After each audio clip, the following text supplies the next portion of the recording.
ಗೆಲುವನ್ನ ಪಹಲ್ಗಾಮ್ ಸಂತ್ರಸ್ತರು ಸೇನೆಗೆ ಅರ್ಪಣೆ, ಮಾತಿಲ್ಲ ಹ್ಯಾಂಡ್ ಶೇಕು ಮಾಡಿದ ಟೀಂ ಇಂಡಿಯಾ. ಅಂತಾರಾಷ್ಟ್ರೀಯ ಮಟ್ಟದಲ್ಲಿ ಪಾಕ್ಗೆ ಭಾರಿ ಮುಖಭಂಗ.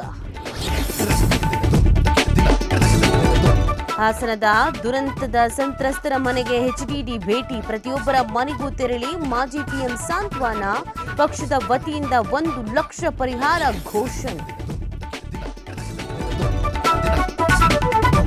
ಟೀಕೆ ನುಂಗುವ ವಿಷ ಕಂಠ ನಾನು, ಮತದಾರರೇ ನನ್ನ ರಿಮೋಟ್ ಕಂಟ್ರೋಲ್, ತಾಯಿ ಕುರಿತ ಕಾಂಗ್ರೆಸ್ ಆರ್ಜೆಡಿ ಟೀಕೆಗೆ ಮೋದಿ ಸವಾಲ್. ವಕ್ಫ್ ಕಾಯ್ದೆ ಬಗ್ಗೆ ಇಂದು ಸುಪ್ರೀಂನ ಮಧ್ಯಂತರ ಆದೇಶ, ತಿದ್ದುಪಡಿಯಲ್ಲಿನ 3 ಆಕ್ಷೇಪದ ಬಗ್ಗೆ ಸ್ಪಷ್ಟನೆ ಸಾಧ್ಯತೆ. ಮೇ 22ರಂದು ಕಾಯ್ದಿರಿಸಿದ್ದ ಆದೇಶ ಇಂದು ಪ್ರಕಟ.